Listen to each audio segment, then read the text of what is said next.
Hi, Fran.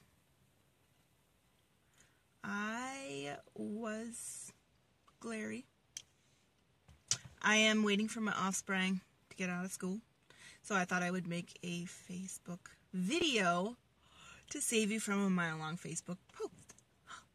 I just wanted to share a little personal breakthrough in my journey that might help somebody else. Maybe not. I don't know.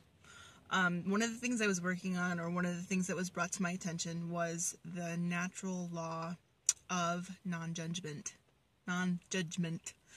And it was really hard for me to wrap my brain around the idea of looking at something that we would normally consider really bad, because there's plenty of that going around, and just being like, it just is. It's not good or bad, it just exists. And I was like, I don't know, guys. So I had kind of, read as much as I could about it, looked up as many articles as I could, and I wasn't really finding anything that clicked. Usually I just need like that one little thing that kind of clicks everything else in place, and I wasn't finding it. And then I found this article. The article wasn't really any more helpful than the other ones. But one of the comments following the article said that the opposite of judgment is curiosity. Which makes sense. Like, if you're looking at a starving kid, normally we'd be like, oh, that's bad. That's horrible. It's an atrocity. And that's what I was struggling with. Like, how do you look at a starving kid and just be like, you're just starving. And, but if you look at that kid with curiosity instead of judgment, and you're like, that kid is starving. Why? And then doing something out of it, out of that mentality of curiosity and how can we fix it, instead of like, oh my gosh, this is bad, who's responsible? It clicked. It makes sense. So, opposite of judgment is curiosity. The other thing that is kind of goes along with this is, it's a little bit more woo-woo, so if you're not woo-woo, then this isn't for you.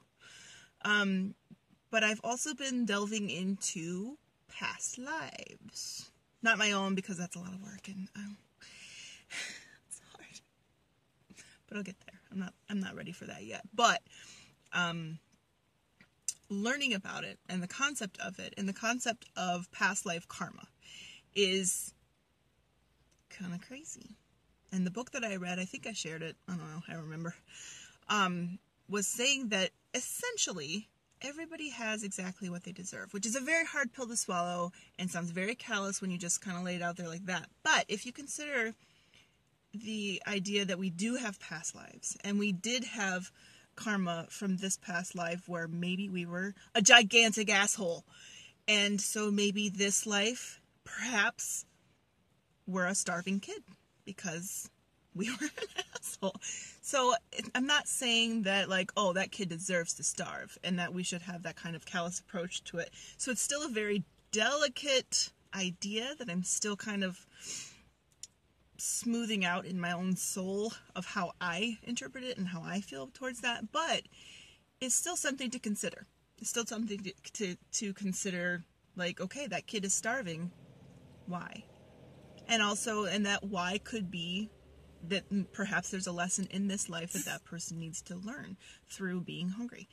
I don't know. I'm not saying to pass kids up. Give them something to eat. But how we approach it, I don't know.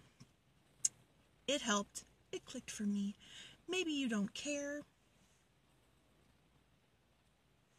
I can't make you care. I don't know what you're working on, or if you're working on anything, but I thought I'd share. Have a good day. Bye.